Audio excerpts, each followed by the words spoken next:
just need to clear my head.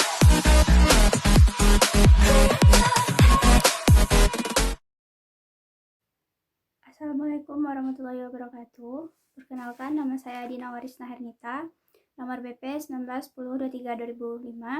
Saya dari kelompok 4, Dasar-Dasar Fisiologi Tumbuhan Tanah B. Perkenalkan, nama saya Fauzia Putri Lazara, nomor BP 1910231039. Perkenalkan, nama saya Alhidayati Maulana Anwar dengan nomor BP 1910232026 dari kelas Tanah B. Assalamualaikum warahmatullahi wabarakatuh. Perkenalkan, nama saya Yogi Firmanza, BP 1910231049. Baiklah, saya akan menjelaskan apa itu respirasi. Respirasi adalah suatu proses reaksi katabolisme dengan memecah molekul jadi molekul anorganik yang berwujud dengan karbon dioksida dan air.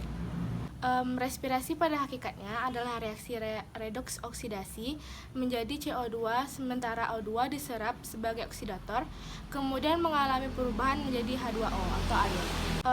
Saya akan menjelaskan pembagian respirasi. Respirasi terbagi menjadi dua, yaitu respirasi aerob dan anaerob. Respirasi aerob yaitu reaksi pemecahan glukosa yang membutuhkan oksigen, sedangkan reaksi anaerob yaitu reaksi pemecahan glukosa yang tidak membutuhkan oksigen. Kali ini saya akan menjelaskan tentang perbedaan respirasi aerob dan anaerob. Perbedaan yang pertama itu kebutuhan oksigen. Pada respirasi aerob itu membutuhkan oksigen, sedangkan pada respirasi anaerob tidak membutuhkan oksigen. Yang kedua itu perbedaan tempat terjadinya.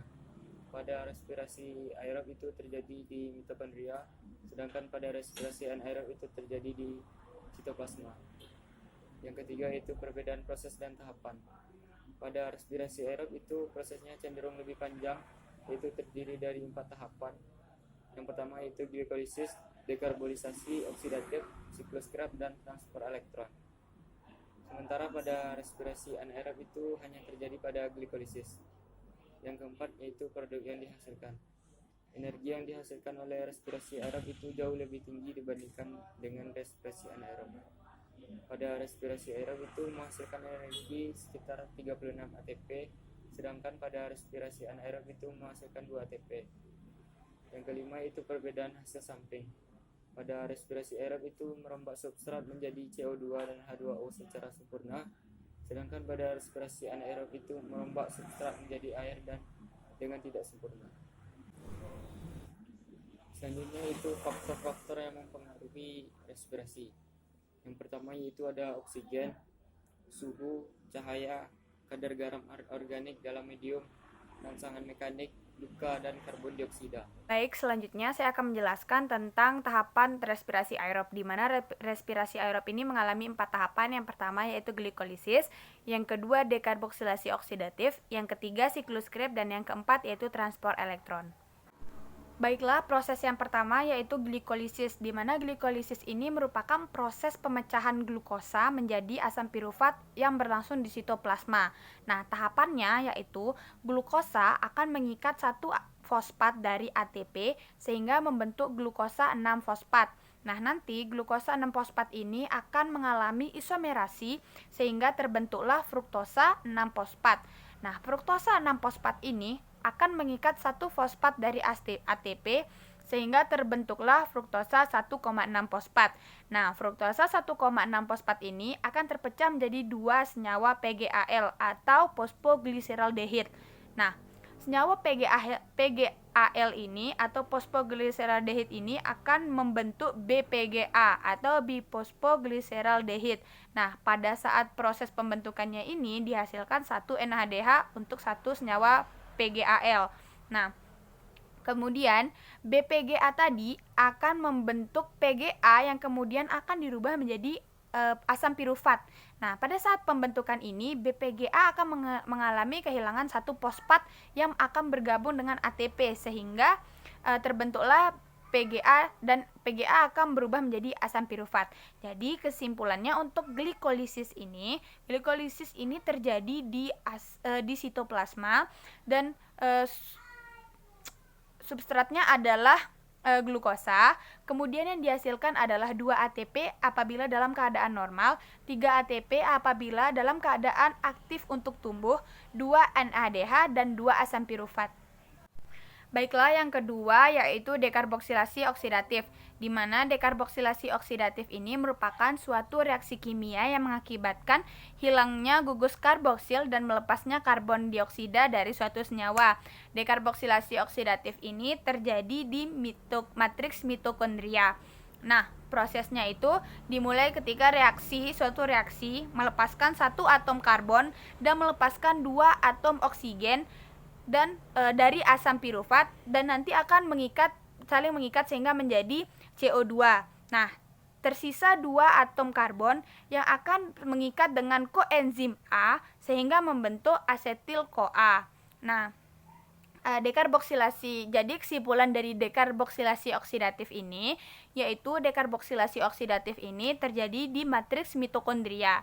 Nah, kemudian substratnya yaitu 2 asam pirufat dan hasilnya 2 asetil-CoA, 2 CO2 dan 2 NADH. Baik, selanjutnya yang ketiga yaitu siklus Krebs, di mana siklus Krebs ini terjadi di matriks mitokondria. Nah, siklus Krebs ini berawal dari oksaloasetat yang bereaksi dengan asetil-CoA sehingga terbentuknya asam sitrat 6C. Nah, asam sitrat 6C ini akan mengalami isomerasis sehingga terbentuknya isositrat 6C. Nah, nanti isositrat 6C ini akan diubah menjadi asam alfa koteglutarat 5C. Dan pada proses perubahannya ini, isositrat 6C menjadi asam alfa koteglutarat ini terjadi pelepasan karbon dan pengikatan hidrogen oleh NAD+ menjadi NADH. Nah, kemudian asam alfa koteglutarat ini akan diubah menjadi suksinil 4C. Nah, pada proses pengubahannya ini terjadi pelepasan karbon dan terjadi pengikatan hidrogen oleh NAD+ menjadi NADH.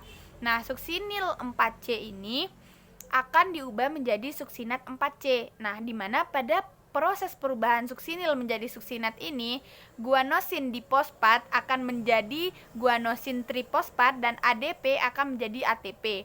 Nah, kemudian suksinil 4C ini akan diubah menjadi fumarat 4C yang pada prosesnya akan dihasilkan FHDH2.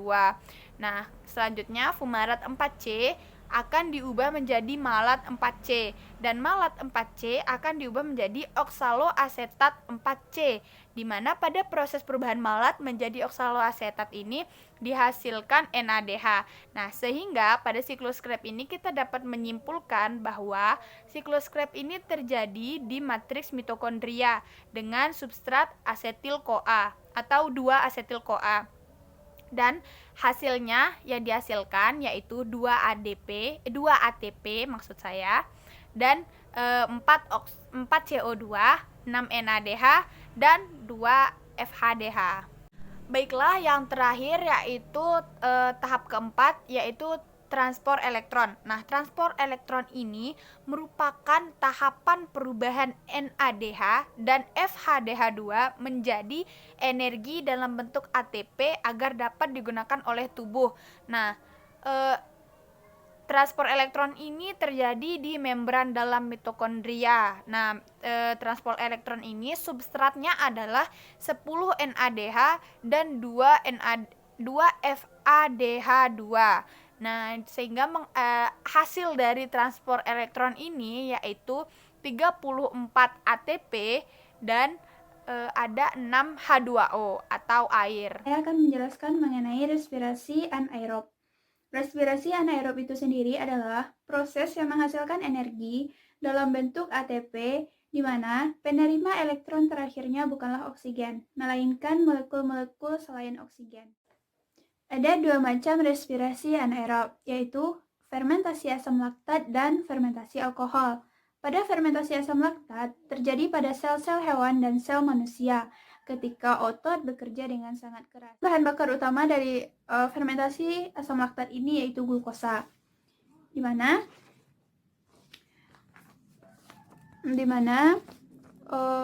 glukosa melalui proses glikolisis akan diubah menjadi 2 asam pirufat, dan pada proses ini didapatkan hasil 2 ATP dan NAD+ diubah menjadi NADH.